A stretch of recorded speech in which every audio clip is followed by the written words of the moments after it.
Well, here we are, guys. Once again, we are back for another post race for the NASCAR Xfinity Series at Daytona. How about that, everybody? Ty Gibbs winning a race, beating out Austin Cindric in what was a much better race than what we saw yesterday with the Truck Series. I think we can all admit that the Xfinity Series has a stacked roster this year. What a great uh bunch of drivers really to put on such a better product than what we saw yesterday. I don't even know what the reason was for the trucks not being that great, but I guess we could definitely put it on the series itself is just way more competitive than maybe the trucks are, and it was pretty evident.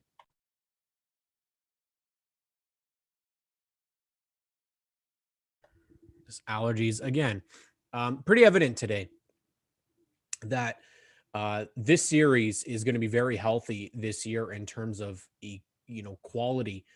There is a lot of names to watch in this series, and one of the names that I was hoping we would see would be Alex Labbe up there. Unfortunately, our Canadian boy had some damage early in the race, and it just kind of set them off. DGM just unfortunately all three of their cars once again run into problems. Josh in that last caution gets wrecked because of a car coming back up the track. I believe it was Greg Galding getting into him, and and then Preston Pardus running in 10th for most of the race, and he is unable to secure a top 10 finish. The car gave out in the end, and he wasn't able to win it. But Ty Gibbs, the young kid at 18 years old, wins in his very first Xfinity Series start. I don't think any of us really expected that right off the bat. Now, obviously, there's going to be a lot of comparisons to Austin Cindric here. It is, and the Dillons as well. This is not something I think that's completely out of the realm of everybody's kind of beliefs. I think we would all thought that, Gibbs being in top-notch equipment doesn't really hurt his case to be a top contender in the Xfinity Series. Did we think that his first win would come on a road course? No. But the fact that a 18-year-old came in and spanked everybody, that's a little bit embarrassing for the rest of the field, and I think it doesn't go any further than the stupidity that we saw by AJ Allmendinger and by Austin Cindric to end the first stage. Skyblazer RC, thank you so much for tuning in, Skyblazer. Really appreciate it. Yeah, I totally agree with you, man. That was one hell of a race. I thought it was great. We've been needing to have a better race since the Clash, and I thought all the races last week were not very good. I think the truck race was not very good either. But this race was tons better, tons better. The quality of racing, being able to go up and pass, seemed like it was a possibility. And the fact that NASCAR did not go to a caution when they had that big pileup, I think says everything. Now, Ben Rhodes obviously is not going to be happy with that, but I think we can definitely say that this race was a much better race. Now, one of the things that we can definitely say though is Daytona road course is a hit and miss. I think we could very well have another miss tomorrow where it could be one guy out front leading the entire thing. But I thought the race was very, very good. You had comers and goers. You had different people out in the lead. Gregson, I mean, talk about Noah Gregson, man. What a comeback for that team. Not even getting to start the race because of mechanical problems and fighting back. I'm just going to check on the results here. Um, One of the things that they've not been able to really do is showcase the results extremely well before they go off the air because the races have taken so long. But um, tough finishes for some guys. Let's just take a look here. Where did he finish? Because Gregson was involved in that last wreck. So, oh yeah, he goes down, finished 28th, but he was up there in battling for a top 10 position. Ty Gibbs, 54 Monster Energy Toyota, gets the win over Austin Cindric in the number 22 PPG paints Ford. You could say Cindric was probably the most dominant car today, but we didn't really get to see what he and AJ Allmendinger were able to do. Unfortunately, they were right out of it after the first stage. And stupidity, once again, was the reason for it. You do not need to fight like that to end stage number one. It is not something that you should be doing at all. Um, I understand that there is playoff points, but you got to make it there. We thought that Ross Chastain was going to win a race last year, and he never did. And that hurt him in the playoff run. So you can go out and say that, oh, well, they had nothing to fight for. Well, it does mean something, but you have to be there at the end. And I don't think AJ or Austin used their brains at that moment. It was stupid to take yourselves right out of position to win the race. Coming back to win the first stage, it makes no sense at all to do that. And I get it. I do. Like, you want to get out there, you want to get points for your team, but AJ Allmendinger, he's got to realize again, and to it, I saw a lot of people putting the blame on AJ here. There's two people to blame here.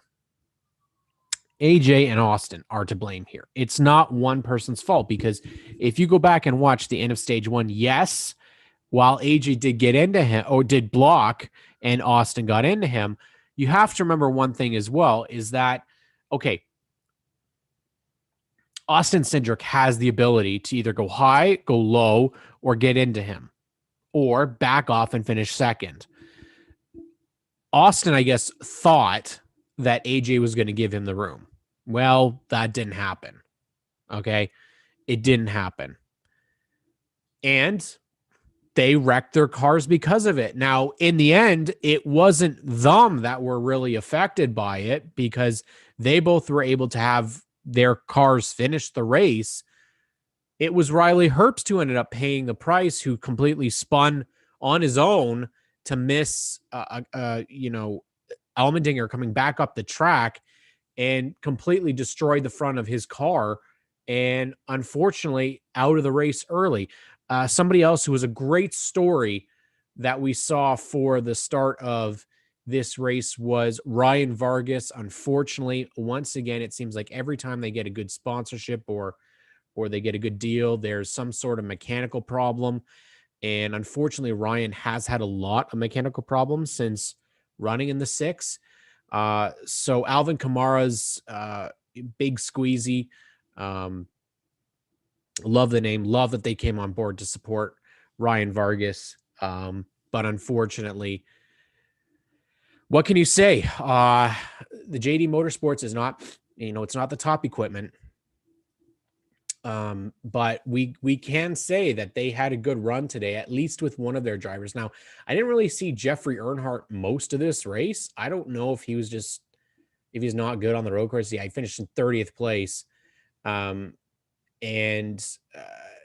Unfortunately, once again, Ryan Vargas, of course, has some sort of mechanical problem, and he finishes in 37th place, multiple laps down. Colby Howard, 23rd, but leading the charge. And I liked this move in the offseason. I still like this move, is putting in Landon Castle, and he gets them a 12th place finish.